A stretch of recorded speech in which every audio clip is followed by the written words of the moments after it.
Okay, afaan Oromoና afaan አማርኛ ደቂቃ ውስጥ እየቀላቀልኩ እናገራለሁ። የምናገረው በጣም በሚያሳዝን ደረጃ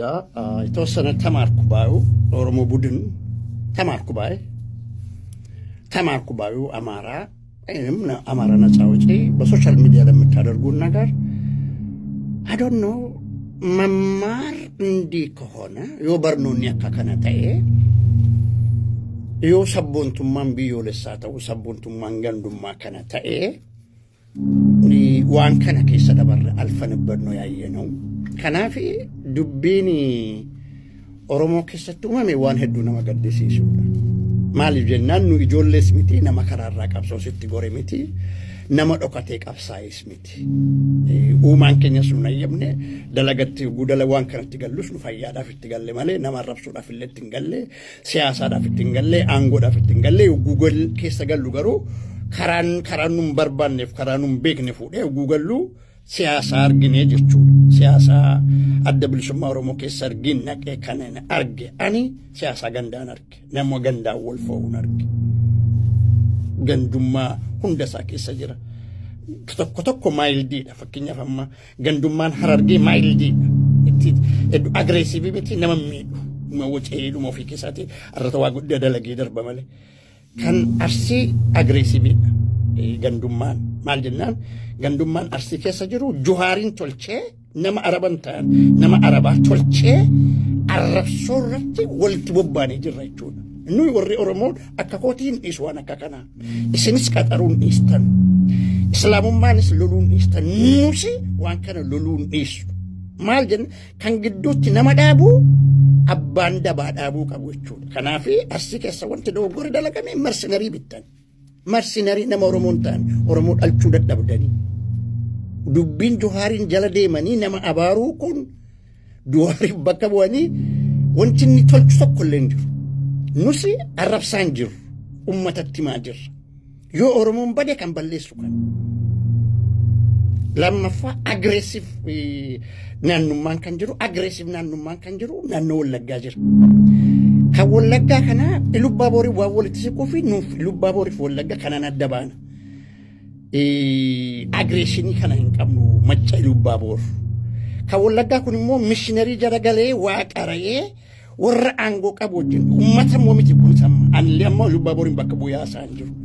warre naasaw kunillee Wallaggaan bakka hin bu'u nu warruma waa qaraanii waa barannee jedhee of tuuluudha kun immoo special addaa tokko ta'uutu hin ta'in missionarii galee nama barsiisee namni qubee lakkaa'ee teknookiraasii keessaa carraa argatee fudhate malee naannoon Oromoo hundi gochuu hin danda'a kan immoo sabboontummaadhaaf kontribiutii godheera Oromoon dura dammaqee naannoo kana namoonni akka Galaasaa Dilboo Baarootumsaa Qees Guddinaa Obbo Leencoo Lataa eenyu Hayilee Fidhaa namoonni kun prominent ta'anii waan gurguddaa dalaganii jiru goota hunda keenyaati beekaa hunda keenyaati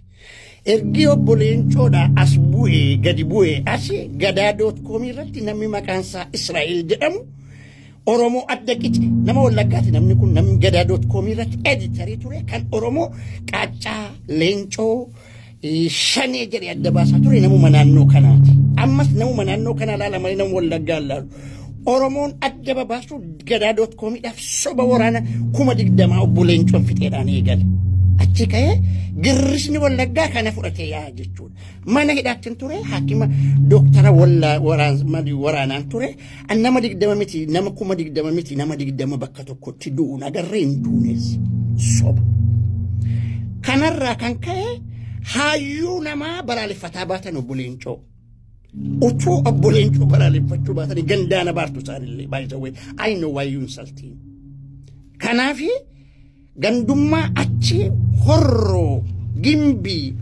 maal maqaan isaa dambi dolloo jettanii walloltuu fi keessanii fuun dhokfattu malee maaliif dhokfattu innaa waa dhokfattan nusintu beeka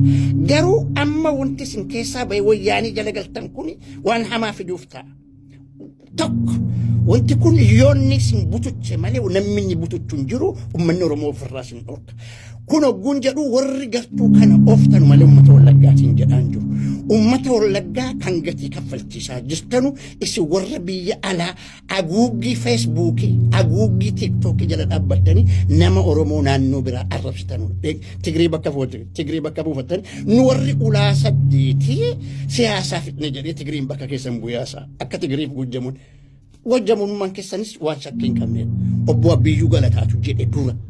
maal jedhan gojjameettiin bulluu jedhan horroodhaan ogguwan malaallee jennu gojjamee duwwaa utuu hin ta'ini wanti dhugaadha nu paatarnii dubbisna paatarnii tarraa mul'ata horro fannoodhas shaneedhas shiftaadhas irraa mul'ata eessaa amala kana believe it hin fudhattanu of tuultota ani amantii aadaa garba gurguruurraa dhufe amalli horroon keessa jiru kan by my way or no way jedhu kuni aadaa gurgurtaa garbarraa dhufe arras nama gurguranuudha warqii karaa wallaggaan keessa Sudaanitti gurguraa jirtu Keeniyaan keessaan Gujiirraa Keeniyaa keessa gurgurtu hattoonni hundi waliin dalagaa jira Maroof Johaar waliin biyya saamaa jiru this will never end in a right way bufudadhaa kun rabbi ogguu nama maraachuu jedha quraana keessa jira wanti kun rabbi ogguu nama maraachuu ogguu nama balleessuu barbaadu nama maraachaa jiru when the destruction approaches the understanding turns upside down you get intoxicated oromoon kan walajjeesedha malee oromoo naannoo tokko namni deemee ajjeesin jiru asmaraadhaa galee gartuun tokko hacaaluu sajjeesee nama biraa sajjeesuu jalqabee jennaan oppiidiyoo keessa namni jiruuf shanii keessa namni jiru walajjeese gandatti gadi bu'ee qeetti gadi bu'ee bu'aatti gadi bu'ee namni walajjeese kana malee gartuun tokko du'een jiru gartuu nama najjeesee awlaantummaa aangoo fudha jedhe mootummaan ofirraa ajjeese sababaa kanayyuu ummanni gatii kaffale sana bira dabartanii dubbii goobanaatiin machaaf tuulama machaa ofii keenya funuu machaadha tuulama balleessina jettanii qabsooftu tuulama balleessuun tuulamatis hin balleessa malee balleessu nana these are warriors akkamitti dandeessu kanaafi wanti deemaa jirtan it is when the destruction approach yogguu badiin namatti siqu yogguu badiin fuula namaa fuunfatu beekumsi badee maraannaan dhufe beekumsi mataadhaan gadi dhaabbata kanaafuu dubbisin gojjaboota hiriirsitanii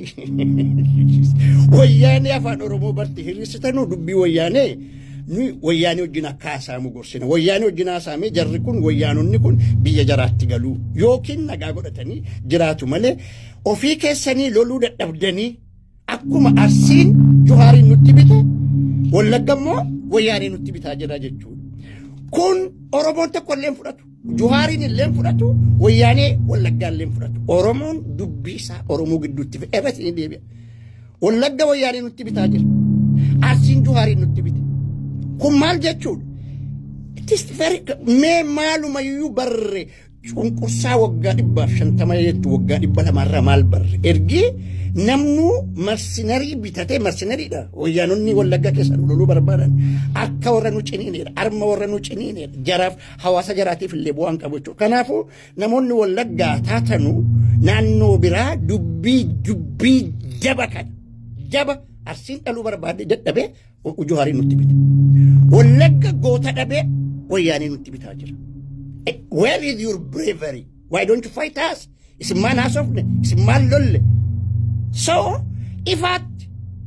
dur darbushirraa gobanatu iyyuu simbuusa maal lolumtummaan keessan isa kam kan nu agarreen kunoo profeesarri keessan guddaan Iskaayeli Henook Gabbisaati maali ittaanaa hamteeti where do you just really surpass that Asaffaa Jaallataati mee nun sin sarpaasii nu gootanii achi gadiin qaraan ittan qaraatiin keessan oromoodhaan maal fide hayyoonni sun immoo ni dhuman hayyuun tokko kan isin silaa deeggaruu qabdan utuu gandummaan keessan illee safuu qabaatti maqni qabaatte kan isin deeggaruu qabdan liincoo lataa ture maaliif jennaan that person is truly intellectual nama dandeettii qabu sanaa nama dandeettii qabu deeggartanii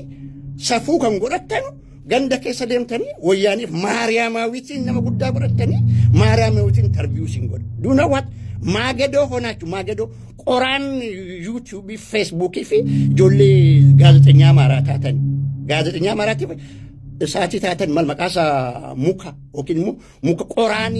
YouTube maaraamawit taatan beekaan keessan kana ta'e jechuudha so We dare you, stop and come to your sense is the message of this video. Come to your sense. And it doesn't work the way you are thinking because it's a core